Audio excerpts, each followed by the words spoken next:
الحمدللہ مکمل بھی. اب آگے آ جاتے ہیں سورہ المزمل.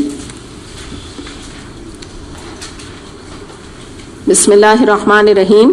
یا ایھا المزمل قم اللیل الا قلیلا نصفہ او انقص منہ قلیلا. اے اوڑھ لپیٹ کر سونے والے، رات کو نماز میں کھڑے رہا کیجئے مگر کم، آدھی رات یا اس سے کچھ کم کر لیجئے اور کچھ اس سے زیادہ بڑھا دیجئے. اب اس کو ہم دیکھتے ہیں کہ سب سے پہلے تو ہم یہ دیکھتے ہیں کہ یہ جس دور میں یہ سورہ نازل آپ کے اوپر ہوئی تو وہ ایک وقت ایسا تھا کہ آپ کو تنہائی بڑی مرغوب ہو گئی تھی نبی کریم صلی اللہ علیہ وسلم کو، اور آپ کے دل میں کوئی پلاننگ ایسا تھی نہیں. ہاں، غار حرا میں ضرور جا کے بیٹھا کرتے تھے، یہ ان دنوں کا ذکر ہے، اور وہاں پہ آپ تھوڑا سا سیکلوژن میں میڈیٹیٹ کیا کرتے تھے. ایک لا لگاتے ہیں نا. اب آپ کو پتہ نہیں تھا نبی کریم صلی اللہ علیہ وسلم کو کہ میں کیا کر رہا ہوں، میرے دل میں کیا کوئی ایک چیز اٹھ رہی ہے نا، کوئی کمی سی مجھے فیلنگ آ رہی ہے، لیکن آپ کو پتہ نہیں تھا، آپ نے کوئی پلاننگ نہیں کی تھی، آپ نے کوئی دعا نہیں کی تھی کہ مجھے نبوت مل جائے. تو یہ اس دور کی بات ہے. تو اس میں یہ بتایا جا رہا ہے کہ جب پہلی وحی آپ کے اوپر آئی تھی تو آپ کو یاد ہوگا کہ میں نے اکثر اس کو ذکر کرتی ہوں کہ جب جبریل علیہ السلام نے آپ کو بھیجا تھا تو آپ ڈر گئے تھے، اور آپ جب گھر آئے تو آپ نے خدیجہ رضی اللہ عنہا سے فرمایا تھا زمبلونی زمبلونی، مجھے چادر اڑاؤ، مجھے چادر اڑاؤ، مجھے سردی لگ رہی ہے، گھبراہٹ ہو رہی تھی آپ کو. تو ایک ڈپریشن کی سی آپ کی حالت تھی. تو اس وقت انہوں نے خدیجہ رضی اللہ عنہا نے آپ کو بڑا دلاسا دیا تھا اور کہا تھا اللہ آپ کو ضائع نہیں کرے گا، آپ عرب کے نہایت شریف اور نیک انسان ہیں، صادق اور امین ہیں، اللہ آپ کو کبھی ضائع نہیں کرے گا، کچھ نہ کچھ اللہ کی طرف سے کوئی بہتری آ رہی ہوگی. تو آپ جو ہے نا ٹانگ اپنی موڑ کے، جو کہ ایک انداز ہوتا ہے نا ڈپریشن کا یا کہہ لیجیے کہ غم کا اور بے سکونی کا، تو اس طرح سے آپ غم میں اور لیٹ گئے تھے. تو اس وقت ان آیات کا نزول ہوا جبکہ آپ ایک چادر اوڑے لیٹے ہوئے تھے، اور اس میں جو ہے یہ آپ کو خطاب فرمایا گیا کہ اب آپ یہ چادر چھوڑ دیجئے، یعنی جو آپ لیٹے ہوئے ہیں اب آپ اٹھ کھڑے ہوں. اور کیا کریں؟ اٹھ کھڑے ہو کر اللہ کی نماز پڑھیں، اب اللہ کا ذکر کریں، اللہ کی نماز پڑھیں.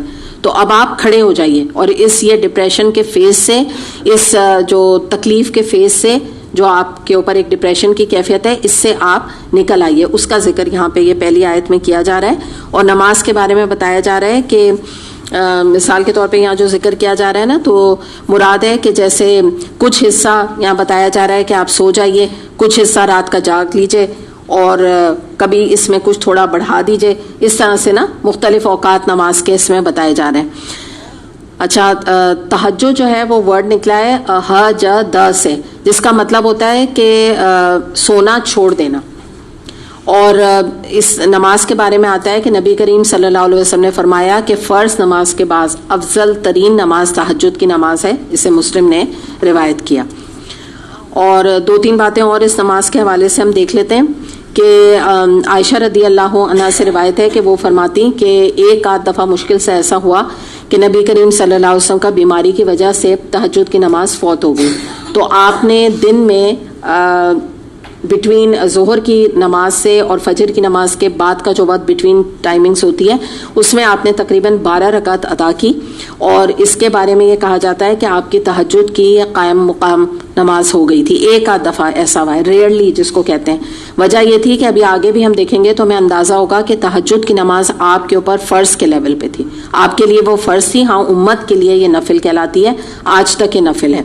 دوسری بات، اگر آپ عائشہ رضی اللہ عنہا کے بارے میں، جو کہ ان کے بالکل ذاتی معاملات کے بارے میں جانتی تھی، تو ان کا کہنا یہ ہے کہ آپ نے ہمیشہ بلا جس کو کہتے ہیں نا تعطل، کوئی بھی بیچ میں گیپ لائے بغیر آپ نے ہمیشہ پابندی کے ساتھ تہجد کی نماز پڑھی ہے. اور اس کے علاوہ آپ کا دیکھا دیکھی صحابہ کرام نے بھی ہمیشہ اس کا انتظام کیا.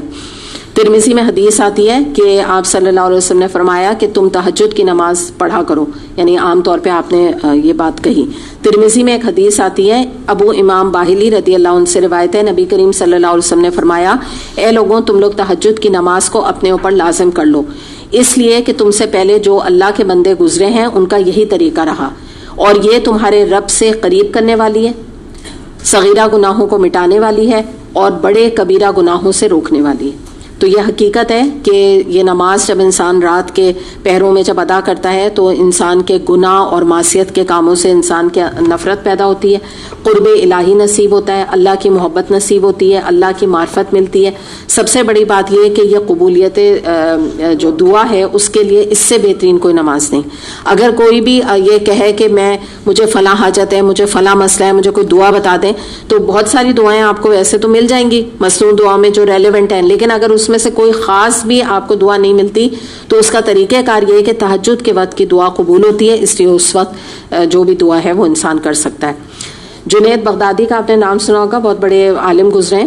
تو ان کا جب انتقال ہو گیا تو بہت بڑے عالم تھے، بڑا انہوں نے لوگوں کو قرآن پڑھایا اور بڑا دین کی خدمت کی، بہت لوگ ان کے ہاتھوں سے مسلمان ہوئے اور بڑا انہوں نے نیکی میں اپنی زندگی گزاری دن اور رات، اور بڑے خلق خدا کے بھی انہوں نے کام کیے۔ تو ان کا جب انتقال ہو گیا تو کسی کے خواب میں آئے، تو جن کے خواب میں آئے تھے تو انہوں نے ان سے پوچھا خواب میں کہ بتائیے آپ کے ساتھ کیا معاملہ ہوا؟ تو انہوں نے کہا کہ اتنے بڑے بڑے اور بھاری بھاری جو دین کے کام کیے تھے وہ تو ہوا ہو گئے، ہاں جن چیزوں نے ہمیں بچایا تو وہ تو تہجد کی چند رکعتیں نکلیں جن سے ہماری خلاصی ہوئی۔ تو سوچیں اتنے بڑے بڑے وہ کام کر کے گئے، لیکن وہ ان کا یعنی جو یہ خواب میں بات آئی تو اس میں ہوا کہ وہ ہوا ہو گئے۔ تو وجہ یہ ہوتی ہے کہ ہو سکتا ہے انسان اپنی زندگی بہت سارے کاموں میں، نیک کاموں میں لگائے، لیکن اللہ جانتا ہے کہ کہیں ریاکاری ہو گئی، کہیں دکھاوا ہو گیا، کہیں احسان جتا دیا۔ تہجد کی نماز ایک ایسی نماز ہے کہ جس میں کہ جب آپ رات کو پڑھتے ہیں تو بعض دفعہ آپ کے گھر میں آپ کے بچوں کو، آپ کے ہسبینڈ کو، آپ کی والدہ کو، آپ کے والد کو نہیں پتا ہوتا۔ یہ اتنی زیادہ جو ہے نا ایک سیکلوڈڈ نماز ہے، ہر ایک تو نہیں پڑھ رہا ہوتا نا، تو رات کے پہر میں بہت سارے پتہ ہی نہیں چلتا لوگوں کو، اور بالکل آپ کا ڈائریکٹ تعلق اللہ سے ہوتا ہے۔ آگے دیکھتے ہیں آیت نمبر 4، او زد علیہ ورتل القرآن ترتیلا، اور قرآن کو خوب ٹھہر ٹھہر کر پڑھیے۔ اب یہاں پہ جو ذکر کیا جا رہا ہے قرآن کا، اچھا ایک بات یاد رکھیے گا کہ تہجد کی نماز جو ہے نفل ہے، تو اس میں نبی کریم صلی اللہ علیہ وسلم کا معاملہ یہ تھا کہ آپ ایک ہی جیسے کھڑے ہوئے آپ ایک رکعت میں سورہ البقرہ بھی پڑھ لیتے تھے، سورہ آل عمران، سورہ النساء، ایک آیت میں اتنی طویل قرأت کرتے تھے۔ تو بیسکلی جو تہجد کی نماز ہے وہ قرآن کے لیے جو ہے نا اس کا نام ہے، یعنی اس کے ساتھ وہ جوڑی جاتی ہے کہ تہجد کا مقصد یہ نہیں ہے کہ دو جو ہے نا سورہ اخلاص اور سورہ کوثر پڑھ کے انسان فارغ ہو جائے۔ اصل جو مقصد ہے تہجد کی نماز کا وہ یہ قرآن کی تلاوت کرنا ہے، جس کو اس کو قیام اللیل بھی اس لیے کہتے ہیں کہ اس میں ٹائم لگتا ہے جب انسان ڈیٹیل میں پڑھتا ہے نا، لیکن یہ بہرحال جو عام امتی ہیں وہ جتنا ابھی آگے ہم دیکھیں گے جتنا کر سکتے ہیں کر لیں، یہ میں نبی کریم صلی اللہ علیہ وسلم کے حوالے سے آپ کو بتا رہی ہوں۔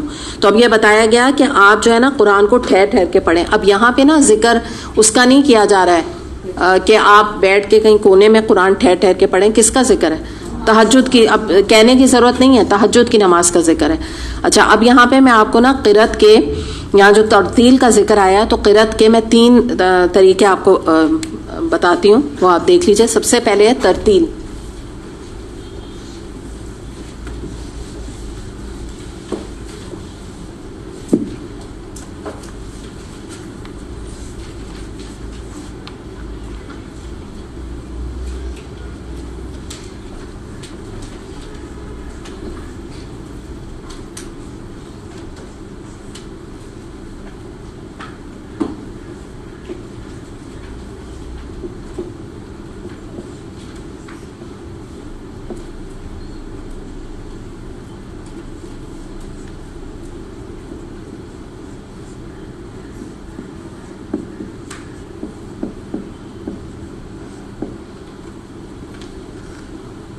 ابھی میں بتا دیتی ہوں آپ کو اس کے معنی۔ پہلے آپ ٹرمز لکھ لیں۔ جو قرأت کرنے کے 3 طریقے ہیں نا، پہلا ہے ترتیل، جو یہاں پر ہمیں پتہ چل رہا ہے قرآن سے ثابت ہے، احادیث سے بھی ثابت ہے، اور اگر آپ تجوید کا بھی مطلب دیکھیں نا، تجوید کا جو علم ہم سیکھتے ہیں اس سے مطلب ہی یہی ہے کہ ترتیل کے ساتھ قرآن پڑھنا سیکھنا، جو کون سا طریقہ ہے؟ سنت طریقہ ہے۔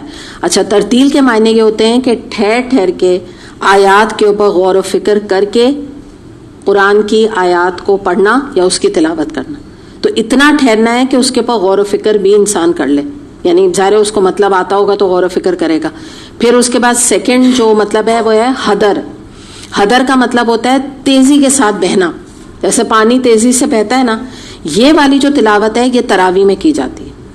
تراویح کے اندر جو آپ دیکھتے ہیں نا, بعض دفعہ آپ کو پورا جملہ تلاوت کا سمجھ میں نہیں آتا کیا کہا جا رہا ہے, ٹھیک ہے, تو وہ جو ہے بہت مطلب اتنا نہیں ہونا چاہیے جیسے ہمارے ہاں یہ ہوتا ہے نا, یہ 15 روزہ 10 روزہ, تو یہ منع تو نہیں ہے, پڑھی جا سکتی ہے تراویح, لیکن اس میں اس بات کا خیال رکھنا بہت ضروری ہے کہ اتنا تیزی سے تلاوت نہ کی جائے کہ سمجھ ہی نہیں آئے کہ قاری جو ہیں وہ پڑھ کیا رہے ہیں. لیکن پھر بھی جیسے آپ سدیس کی آپ سمجھ لیجئے کہ ان کی آپ اوتھینٹک کہہ سکتے ہیں کہ جو آپ کو تلاوت عام طور پہ یوٹیوب میں آپ دیکھے گا, اگر آپ اس میں تراویح کر کے اس کو سرچ کریں تو ان کی آپ سپیڈ دیکھیے گا کتنی ہے, بات آپ کو سمجھ آئے گی لیکن سپیڈ بہت زیادہ ہے, ٹھیک ہے. تو اس کو حدر کہتے ہیں, یہ والی کو. اچھا, اب آتا ہے تنغیم. یہ جو ہے نا اس کو یاد رکھے گا کہ یہ حرام ہے, ٹھیک ہے. اور یہ تنغیم کس سے نکلا ہے؟ نغمہ سنا ہے, نغمہ سانگ ہوتا ہے نا, تو یہ گانے سے نکلا ہوا ہے, اور اس پہ لوگ نا گانے کی طرح تلاوت کرتے ہیں, ایسا لگتا ہے جیسے گانا گا رہے ہیں. تلاوت یعنی وہ نہیں ہے جو آپ یہاں پہ عربی قاری حضرات کی تلاوت سنتے ہیں, وہ نہیں ہوتا. یہ بالکل گانے کے طرز کے اوپر ہے, جیسے نعتیں آج کل نکل آئی ہیں انڈین گانے کی ٹیون پہ, کہ جب وہ نعتیں چل رہی ہوتی ہیں دور سے تو نعت تو سمجھ آ نہیں رہی ہوتی ہے, گانا یاد آ جاتا ہے, بھلے آپ نے سالوں ہو گئے آپ نے گانا چھوڑا ہوا, تو وہ والی چیز ہوتی ہے. یہ حرام ہے, یہ منع ہے اس کے بارے میں.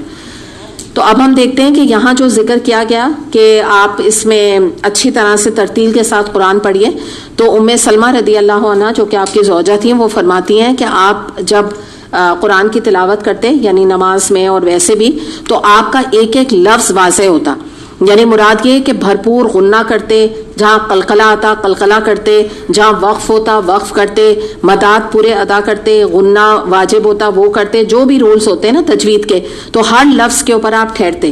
جیسے مثال کے طور پہ آپ فرماتی ہیں کہ آپ کھینچ کے پڑھتے, جیسے الحمدللہ رب العالمین, یہ جس طرح ہے نا مین, ایک ہوتا ہے آپ کہتے ہیں مین, ٹھیک, اس طرح بھی کر سکتے ہیں آپ. تو آپ مگر اس کو لمبا کر کے ٹھہر ٹھہر کے ادا کرتے, یہ آپ کا انداز تھا. اور دوسری بات, ایک دفعہ ایک شخص جو ہے وہ قرآن کی ایک ایک آیت پڑھ رہا تھا اور اس کے اوپر غور کر کے اور رو رہا تھا. تو حسن بصری نے فرمایا کہ اگر تم مجھ سے پوچھنا چاہو کہ ترتیل کا مطلب کیا ہے, تو اس شخص کو دیکھ لو, یہ ہے ترتیل کا حقیقی مطلب, ٹھیک ہے. یعنی وہ اتنا ٹھہر کے مقصد پڑھ رہا تھا کہ اس کو ایک ایک لفظ سمجھ آ رہا تھا کیا ہے, کہ وہ رو رہا تھا. اب آپ اس لحاظ سے ہم مسلمانوں کا اگر عام معاملہ دیکھیں کہ ہمارے ہاں تو لوگوں کو پتہ ہی نہیں ہوتا کہ وہ پڑھ کیا رہے ہیں, اور پڑھتے بھی کب ہیں آپ کو پتہ ہے, موت کے موقع پہ تو قرآن نکلتے ہیں, اور اس وقت جس طرح پڑھا جاتا ہے وہ سب جانتے کہ زیادہ تر جو لوگ تلاوت کیا کر رہے ہوتے ہیں, وہ جس طرح 2 پیج ادھر اور 2 پیج ادھر پڑھ کے ہنس ہنس کے پڑھ رہے ہوتے ہیں کہ جلدی کمپلیٹ کرو, اور یہ انداز ہوتا ہے سارا. اور دوسری ایک اور بات ہمیں پتہ چلتی ہے کہ اگر ہم ترتیل کے ساتھ قرآن نہیں پڑھیں گے, جو ٹھہر ٹھہر کا انداز ہے, تو اس میں زیر اور زبر کی غلطی ہو جاتی ہے. وہ بعض دفعہ لوگ اس کو اہمیت نہیں دیتے, لیکن وہ اتنی امپورٹنٹ غلطی ہوتی ہے جس سے کہ معنی بالکل تبدیل ہو جاتے ہیں. جیسے میں ابھی آپ کو صرف آپ کے سامنے رکھ رہی ہوں, جیسے نا فرعون رسولہا, تو اس میں آ رہا ہے نافرمانی کی فرعون نے رسول کی, ٹھیک ہے. اس کو اگر آپ کر لیں فرعونہ تو ٹھیک ہے, رسول لہو کر دیں, رسول لہا کے بجائے رسول لہو کر دیں, تو مطلب ہو گیا رسول نے فرعون کی نافرمانی کی, صرف زیر زبر کے فرق سے. تو اس لیے جب ترتیل سے انسان پڑھتا ہے, آہستگی کے ساتھ پڑھتا ہے, تو کیا ہوتا ہے, کم چانسز ہوتے ہیں کہ اس سے یہ غلطی ہوگی, زیر زبر اس سے مکس ہوں گے. آرام سے پڑھے گا تو دیکھ سن کے پڑھے گا نا. اور دوسری بات یہ بھی ہوتی ہے کہ جب اگر آپ کو معنی آتے ہوں, جیسے آپ قرآن کے لفظی معنی بھی آپ یاد کر رہے ہوں, اور یا نیچے دیکھتے جائیں اور پھر آپ تلاوت کرتے جائیں, تو قرآن کا امپیکٹ بہت گہرا ہوتا ہے انسان کے اوپر, بہت زیادہ اثر انداز ہوتا ہے. تبھی آپ دیکھیں دورہ قرآن کیوں اتنا سکسیسفل ہوتا ہے, کیونکہ اس کا ترجمہ نا تلاوت اور ترجمہ اس کے ساتھ ساتھ بتایا جا رہا ہوتا ہے. تو معنی جب سمجھ میں آتے ہیں نا تلاوت کے ساتھ, تو اثر بہت زیادہ ہوتا ہے. الحمدللہ. آگے دیکھتے ہیں. بالکل, اور وہ اسی صورت میں ہوگا نا جب تیزی سے پڑھا جائے گا. آیت نمبر 5,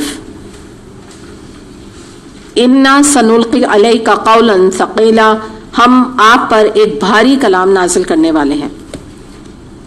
اب آگے اللہ تعالیٰ نے فرمایا کہ آپ جیسے ہے نا کہ آپ اٹھ کھڑے ہوں, لیٹے ہوئے تھے نا، آپ آرام سے لیٹے ہوئے تھے، کمفرٹ میں تھے. اب کہا جا رہا ہے اللہ تعالیٰ کی طرف سے کہ آپ نے اب بہت لیٹ لیا، آرام کر لیا آپ نے، اب آپ ذرا کھڑے ہو جائیے.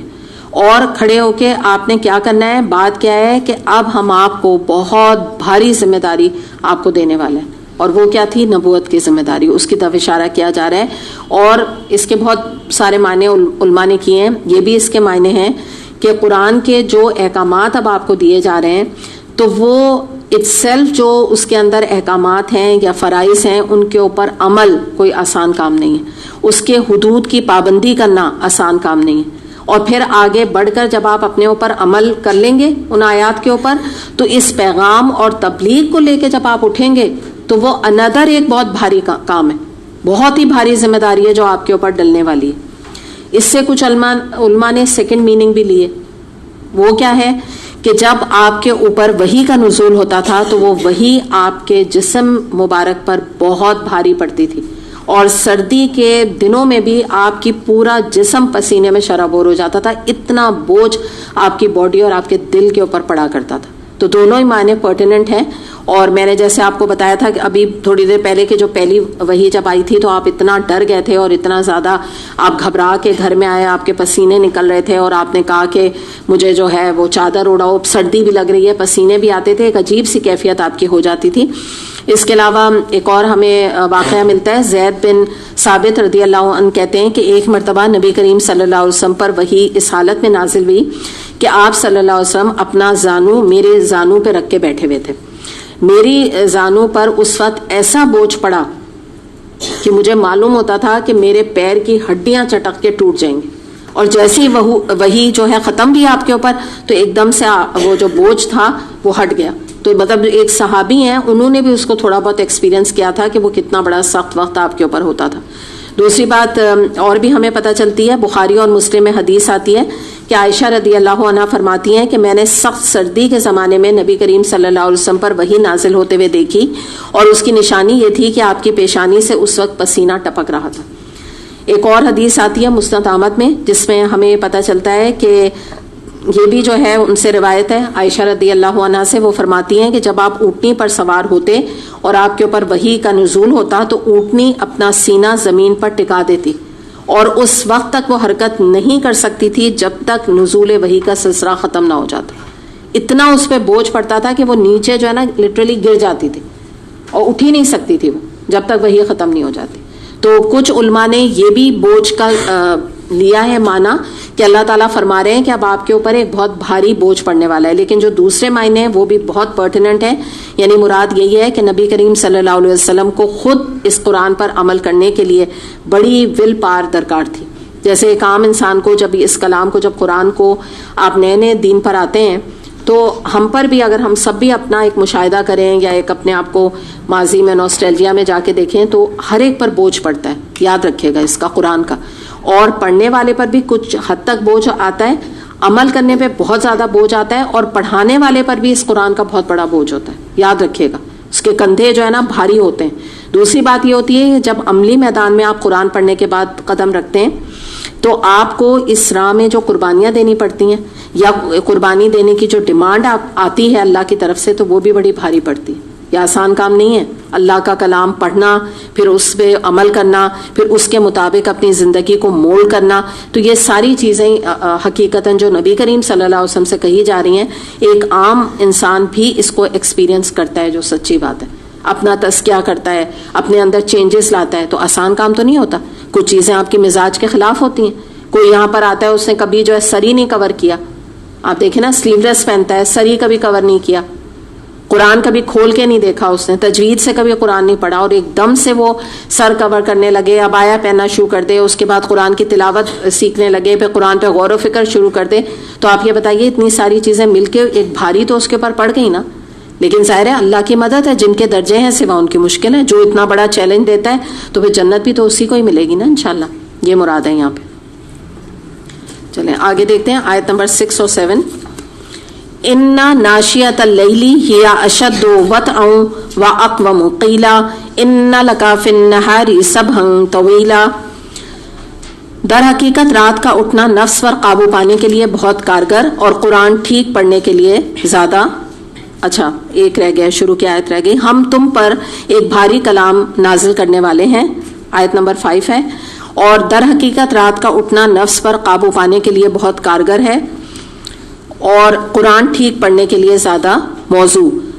دن کے اوقات میں تو تمہارے لیے بہت مصروفیات ہیں. ٹھیک ہے، یہاں تک دیکھتے ہیں. اچھا یہ جو ہے نا میں نے پہلے اس لیے پڑھا تھا، یہ ہم کر چکے ہیں آیت نمبر 5 کی تفصیل، لیکن میں اس کو جوڑ رہی ہوں کہ بھاری کلام ہم نازل کرنے والے ہیں. تو کیوں ہے بھاری؟ کیونکہ آگے دیکھیے بات، ایک اور بات بھی تہجد کے حوالے سے آ گئی کہ در حقیقت رات کا اٹھنا نفس پر قابو پانے کے لیے بہت کارگر ہے.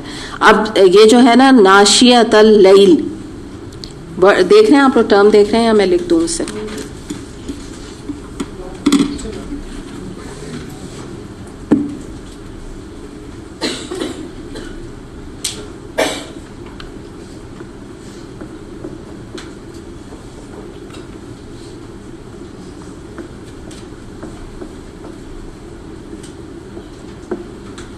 ٹھیک ہے، اس کو ذرا سا سمجھ لیجئے کہ جو ذکر یہاں کیا جا رہا ہے نا، کہ بتایا جا رہا ہے کہ رات کا اٹھنا نفس پر قابو پانے کے لیے بہت کارگر ہے اور قرآن ٹھیک پڑھنے کے لیے بہت موزوں.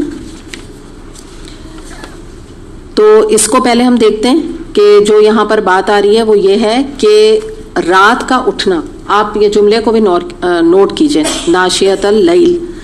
یہاں پہ دیکھیے یہ نہیں کہا گیا رات کا جاگنا، رات کا اٹھنا. اچھا جب آدمی اٹھتا کب ہے؟ جب سوتا ہے. صحیح.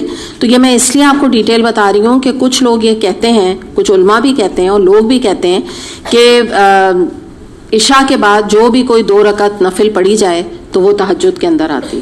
ٹھیک ہے، کہتے ہیں بعض دفعہ لوگ، نہیں علماء کی رائے ہے، کچھ میں نے آپ کے سامنے دونوں رائے رکھ دی، کچھ علماء یہ کہتے ہیں.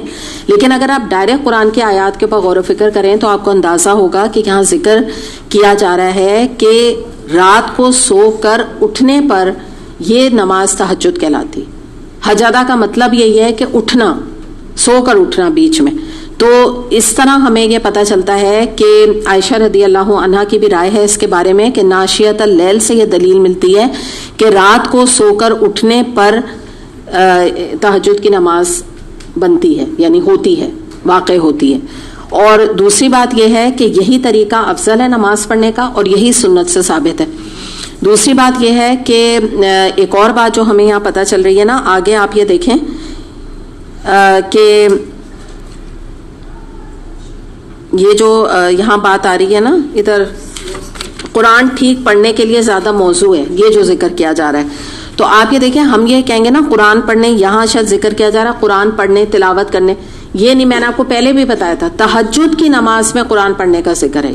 اور ہمارے لیے یہ بات انیوژول اس لیے ہے، اگر عام طور پہ آپ اس کا ترجمہ کریں تو آپ بھی یہ کہہ دیں گے کہ قرآن کی بات ہو رہی ہے کہ تہجد کے ٹائم پہ قرآن پاک کھول کے بیٹھ جاؤ اور اس کی تلاوت کرو، وہ بھی کی جا سکتی ہے. لیکن یہاں اشارہ جو ہے وہ تہجد کی نماز میں ہے اور اتنا قریبی تعلق ہے تہجد کی نماز اور قرآن کی تلاوت کا کہ یہاں یہ کہی یہی دیا گیا ہے کہ قرآن ٹھیک پڑھنے کے لیے زیادہ موضوع ہے. یعنی یہ کہا ہی نہیں نماز کے اندر، یہ کہنے ہی نہیں پڑا.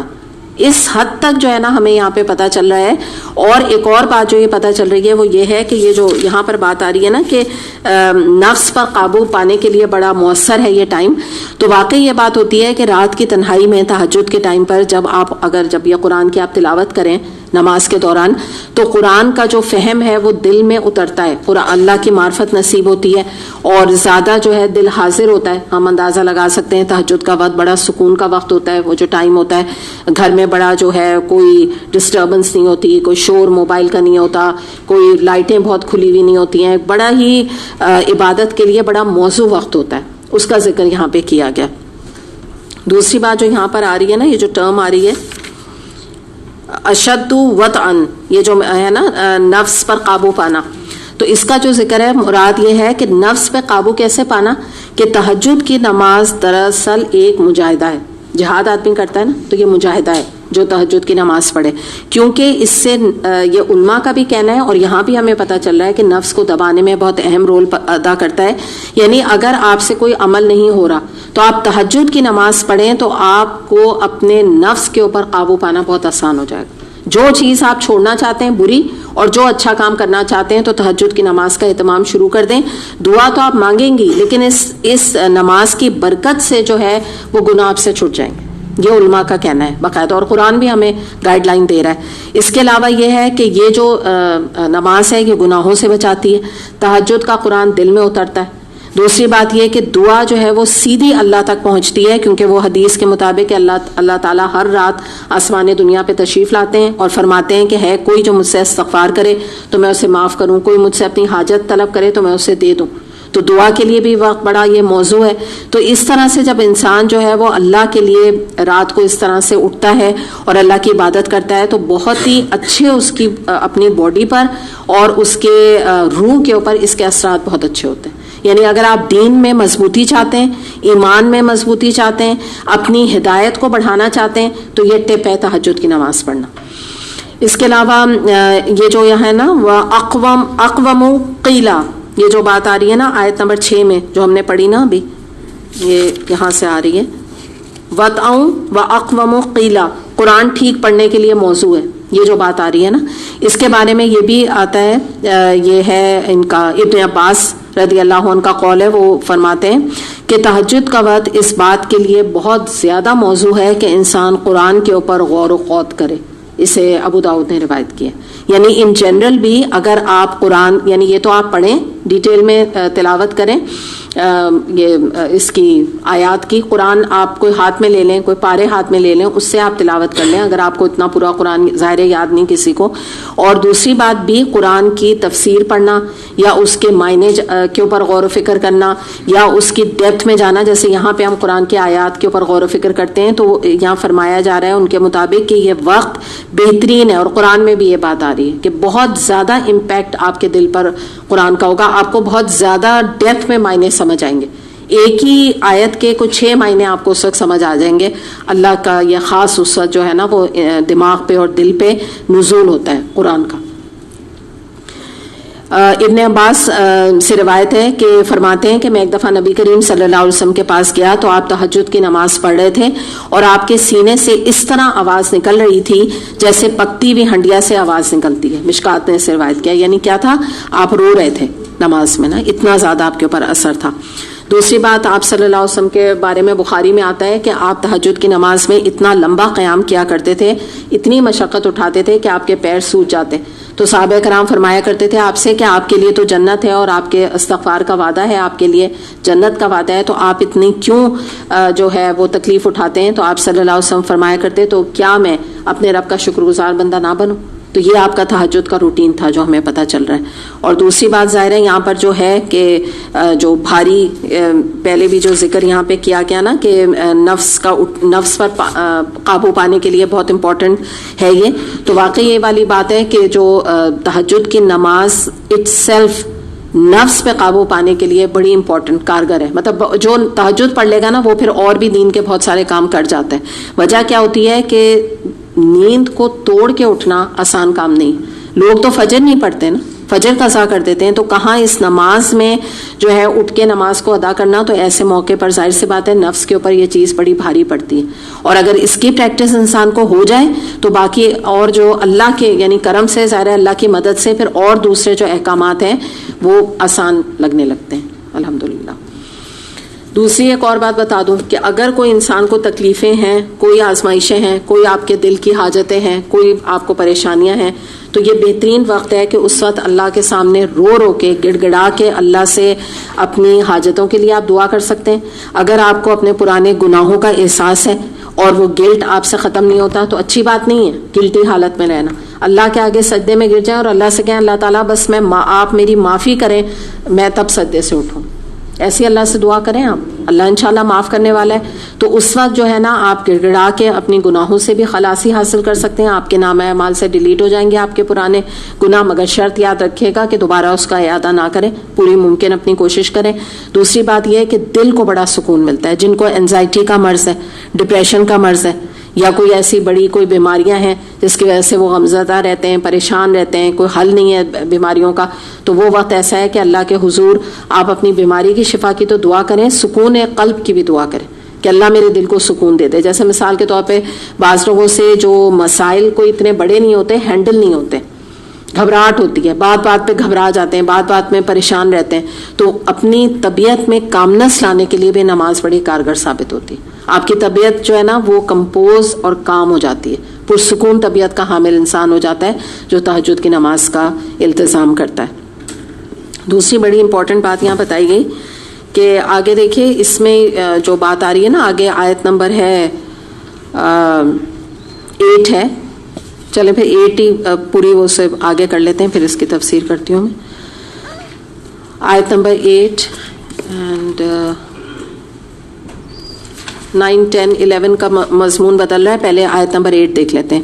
وَاذْكُرِ اسْمَ رَبِّكَ وَتَبَتَّلْ إِلَيْهِ تَبْتِيلًا. دن کے اوقات میں تو تمہارے لیے بہت مصروفیات ہیں, اپنے رب کے نام کا ذکر کیا کرو اور سب سے کٹ کر اسی کے ہو رہو.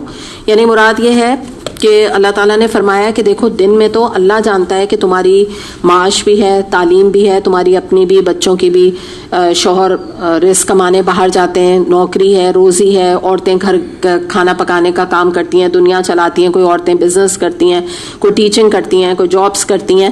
تو اس صورت میں تمہاری بڑی مصروفیات ہیں. تو یہ دعوت و تبلیغ کا جو کام ہے, جیسے وہ جو ہے وہ رات کے اوقات میں نہیں ہوتا, تو اس وقت تم اللہ کے ذکر اور اللہ کی معرفت پانے کے لیے بہترین تہجد کی نماز کا وقت ہے کہ وہ تم اس وقت التزام کرو, اور دن میں جو ہے وہ دعوت و تبلیغ کا کام کرو. مطلب ایک بیلنس ایٹیٹیوڈ اللہ تعالیٰ نے بتا دیا. اور دوسری بات بتایا کہ اپنے رب کے نام کا ذکر کرو اور سب سے کٹ کے اسی کے ہو جاؤ. اب یہاں پہ جو ہے یاد رکھے گا, تبتل کا جو ورڈ ہے نا, اس سے سیکلوژن مراد نہیں ہے جس کو کہ ہم رہبانیت کہتے ہیں یا مونسٹک وے آف لائف کہتے ہیں. یہ نہیں اللہ تعالیٰ فرما رہے. اللہ تعالیٰ کا یہاں مراد یہ ہے کہ تم دن کے کام بھی کرو جیسے ابھی اوپر ذکر کیا گیا, اس کے ساتھ ساتھ اللہ کی عبادات بھی کرو, اس کو نیگلیکٹ نہ کرو, دعا بھی مانگو اللہ سے, متوجہ بھی اللہ کی طرف سے رہو, خضوع اور خشوع کے ساتھ. جیسے نہیں ہوتا کہ کام کرتے کرتے بیچ میں آپ اٹھے, ظہر کی نماز پڑھی آپ نے, آپ فریش ہو گئے. تو یہ نمازیں اور تمہارا یہ ذریعہ ہوں کہ تم دوبارہ سے تمہارے اندر ایک پیٹرول تم اپنا بھروا لو. بالکل ایسے گاڑی میں پیٹرول ختم ہوا اور آپ نے بھروا لیا, پھر ختم ہوا, پھر آپ نے بھروا لیا, تو آپ کی بھی جو ہے ایمان کی جو گاڑی ہے وہ چلتی رہے, آپ انرجائز رہیں. دوسری بات یہاں پہ یہ ہے کہ یہ جو بات بتائی جا رہی ہے کہ اپنے رب کے نام کا ذکر کرو, یعنی صرف اپنے رب کا ذکر اللہ کا مراد نہیں ہے کہ جو ذکر کیا جاتا ہے, بلکہ مراد کیا ہے کہ اللہ کے احکامات کو نافذ کرو, کہ ہر جگہ پر اللہ کا جو دین ہے وہ نافذ ہو جائے.